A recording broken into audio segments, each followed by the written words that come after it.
Bonjour, bonjour à la famille. Je vous passe mes salutations dans le nom de Jésus-Christ de Nazareth. Aujourd'hui, je suis venu encore vous parler de quelque chose. Nous allons nous partager de quelque chose de la part de l'Éternel, ce que Dieu nous a révélé et ce que Dieu nous a dit à dire à son peuple et à édifier les âmes, les esprits, les cœurs. Bien-aimés, il y a quelque chose que nous, les chrétiens, nous devons savoir. Nous, les fils de Dieu, nous devons savoir. Alléluia. Abraham. Bien-aimé, la puissance, la gloire de la réussite. La gloire de la réussite. Aujourd'hui, nous voyons les gens se battre à cause de la réussite dans la vie, dans les ministères, dans les dons. Bon, dans l'air don musical, nous voyons beaucoup de gens se battre trop. Et nous voyons d'autres personnes se donnent du courage d'aller même voir les féticheurs, aller voir même les marabouts pour leur donner du succès. Ah, bien aimé, aujourd'hui, je vous assure que vous allez aimer. D'où vient la réussite de quelqu'un, ou du ministère, ou de quelque chose?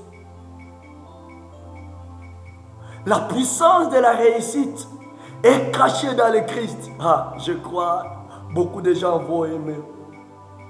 La puissance de la réussite est cachée dans le Christ.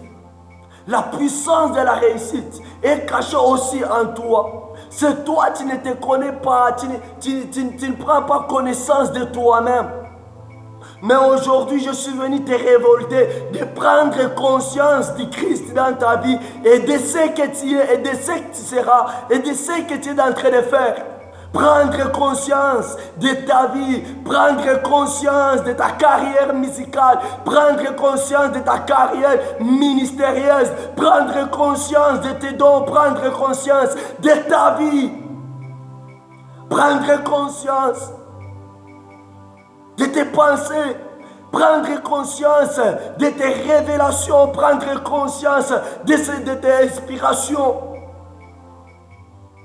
La puissance de la réussite est cachée dans nous, en toi et en moi.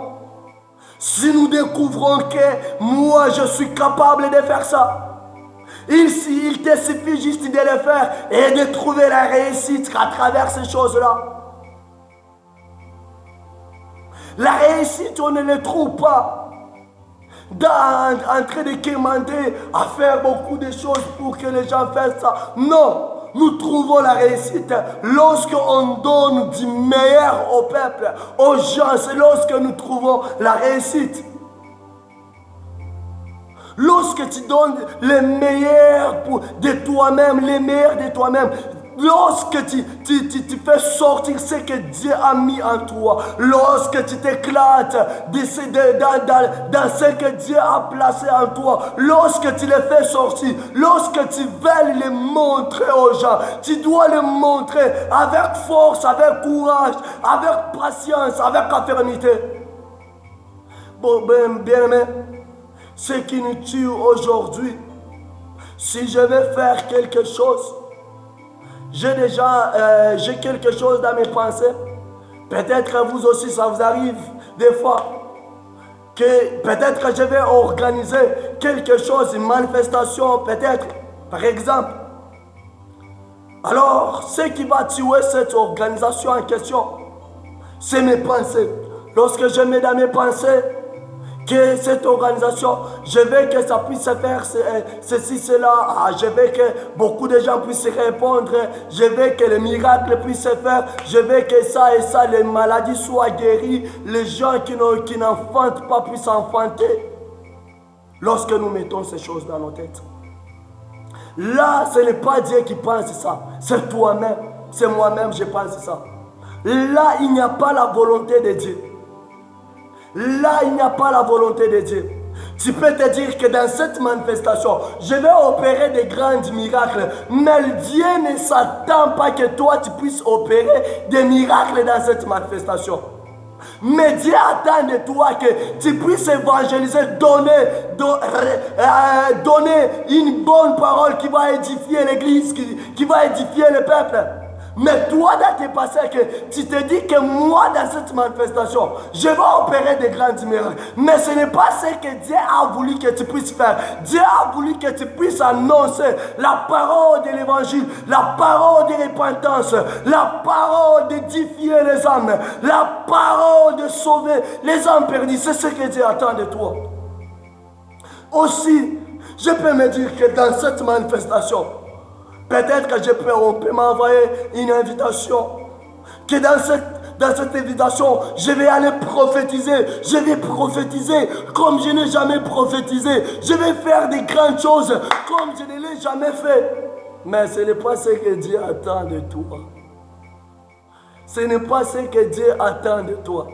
Toi, tu dis que je vais aller prophétiser et je vais aller faire des grandes choses. Mais Dieu attend de toi dans cette manifestation, dans cette invitation, pour que tu puisses aller délivrer, guérir, pour que tu puisses aller sauver les âmes perdues, pour que tu puisses aller donner la forme à cette église-là. Mais toi, tu te dis que je vais aller prophétiser. Ce n'est pas ça. Mais c'est que j'ai le message que je suis venu vous donner,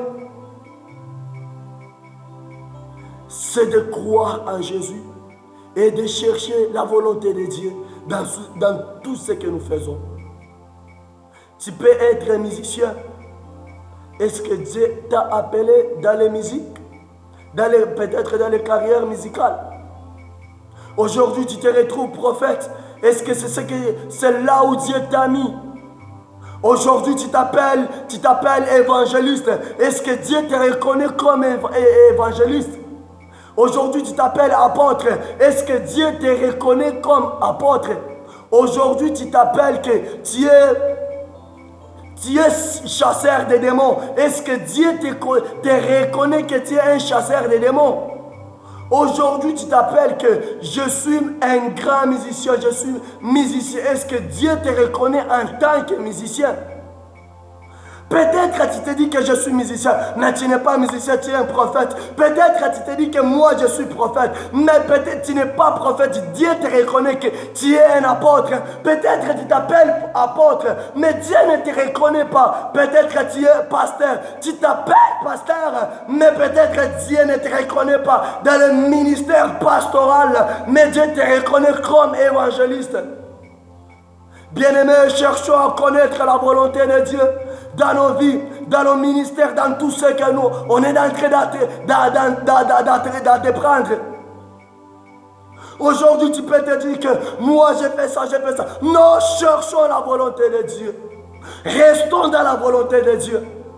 Peut-être dans votre pays, il y a quelque chose qui ne marche pas. Il fallait que les gens puissent avoir les hommes de Dieu, les grands hommes de Dieu, ceux qui s'appellent les ministres de Dieu, les héros de Dieu, qu'ils puissent se lever et voir qu'est-ce qui ne va pas dans notre pays. Aujourd'hui, on peut dire que nous souffrons je souffre à cause de mes parents, je souffre à cause de ma tante, je souffre à cause de mon père paternel ou maternel. Est-ce que c'est vrai? Est-ce que tu t'es déjà contrôlé? Tu t'es déjà vérifié toi-même?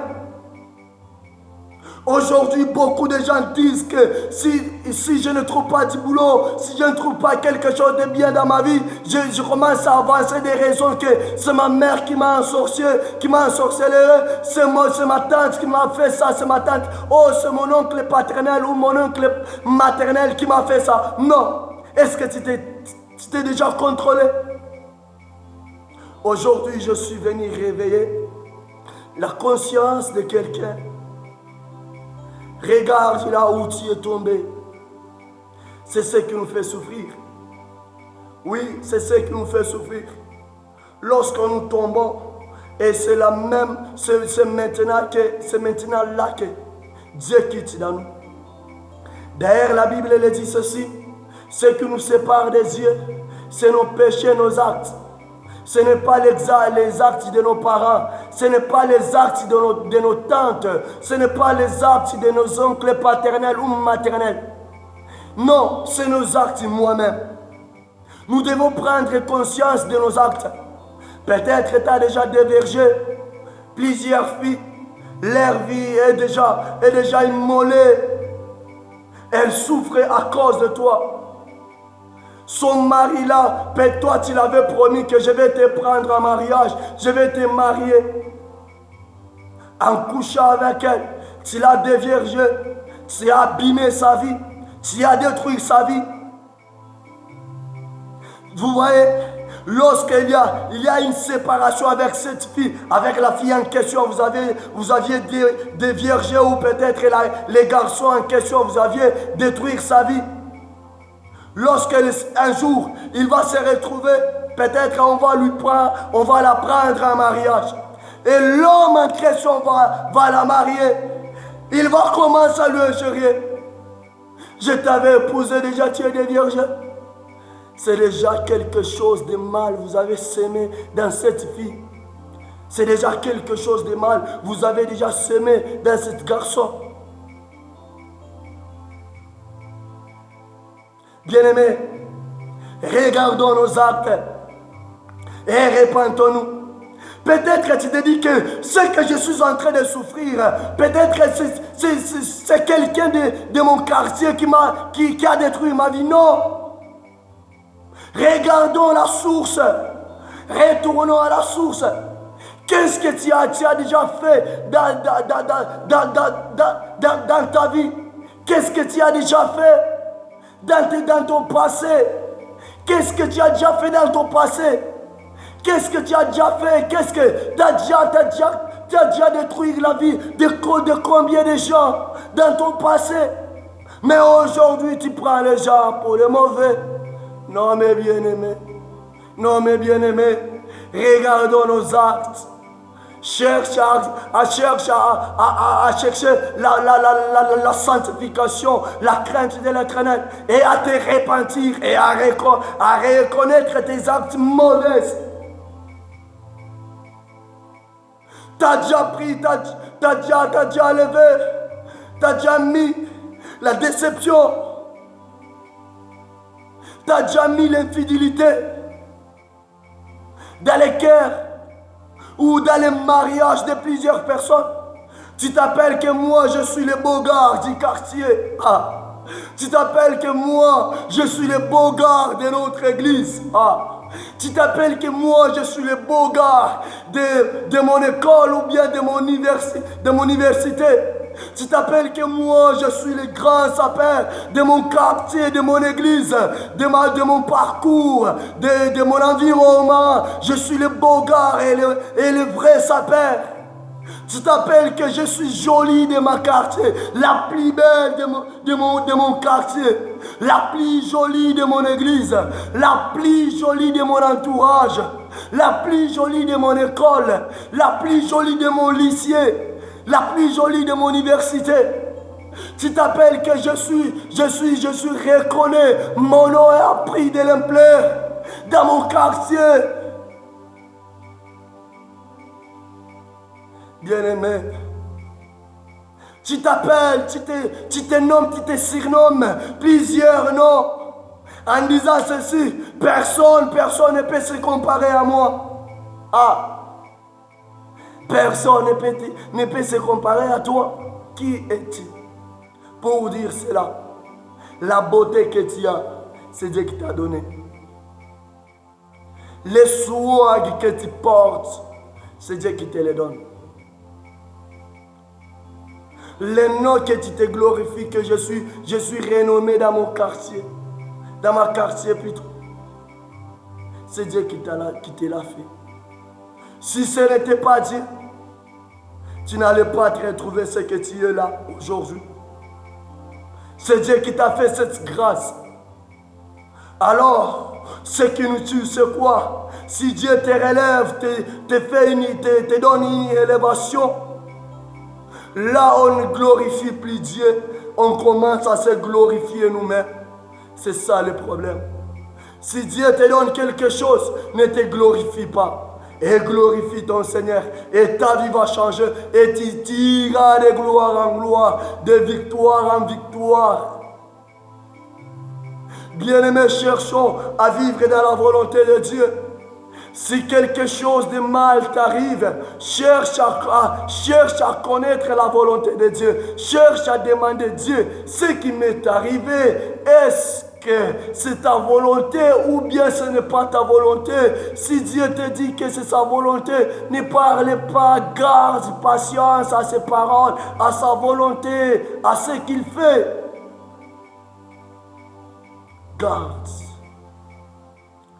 Garde-toi, bien-aimé. Humilie-toi. Cherche la volonté de Dieu. Et tu seras renommé. Tu seras au-delà de toutes choses. Et cherche à connaître là où Dieu t'a appelé.